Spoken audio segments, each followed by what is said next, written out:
அனைவருக்கும் வணக்கம். Doctor R S. Krishnan பேசுகின்றேன். வாழ்க வளமுடன். நாம் நோயற்ற வாழ்விற்கு பிராணசக்தி இனி நம் வசம் என்பது பற்றி பார்த்து வருகின்றோம். அந்த வகையில் இன்று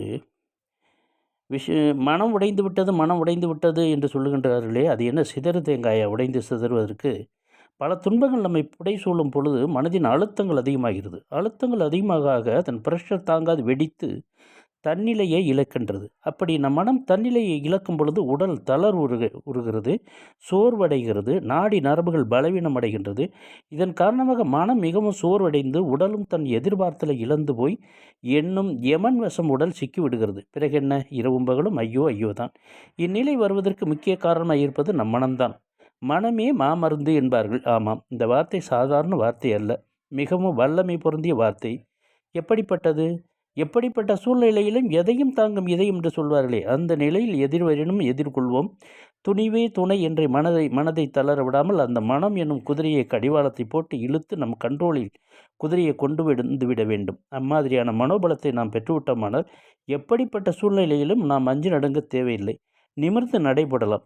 ஏதோ தற்சமயம் இந்த மனம் தொடர்பான ஆய்வு செய்து அதன் அடிப்படையில் ஆய்வு செய்து பிசிக்கோ சொமட்டிக் ட்ரீட்மெண்ட் என்று செய்து வருகின்றார்களாம். இது எந்த அளவுக்கு உண்மை என்று தெரியவில்லை. ஆக நாம் எவ்வகையில் பார்த்தாலும் உலகில் நாம் நலமுடன் வாழ வேண்டுமானால் இது இல்லாமல் முடியாது என்ற நிலையில் பிராணாயாமமே முடிவானது என்பது நன்கு புலனாகிறது.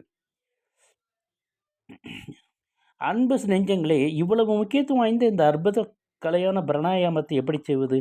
முதலில் நீங்கள் மனம் வையுங்கள். இக்கலையை நான் முழுமையாக கற்றுத்தேர வேண்டும் என்ற ஆர்வத்துடன் முனையுங்கள். விரைவில் கற்று தேர்ச்சி பெற்றுவிடலாம். முதலில் நான் அதன் அடிப்படை என்ன என்பதை தெரிந்து கொள்ளும்.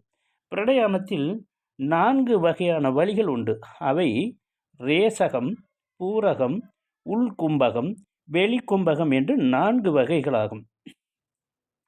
இவைகளில் ரோசகம் என்றால் மூச்சுக்காற்றை வெளியிடுதல், பூரகம் என்றால் மூச்சுக்காற்றை உள்ளிழுத்தல், உள்கும்பகம் என்றால் பூரகம் முடிந்தபின் மறுபடியும் காற்றை வெளியில் விடாமல் உள்ளேயே அடக்கி வைத்து கொண்டு இருத்தல்.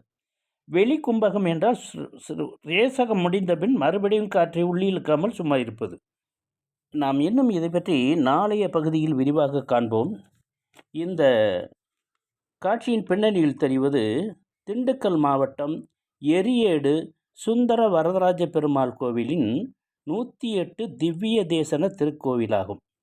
இங்கு 108 திவ்ய தேசங்களில் உள்ள நாராயணர்களின் திருவுருவங்கள் வடிவமைக்கப்பட்டுள்ளன. அவற்றை நாம் ஒரே இடத்தில் தரிசனம் செய்யலாம்.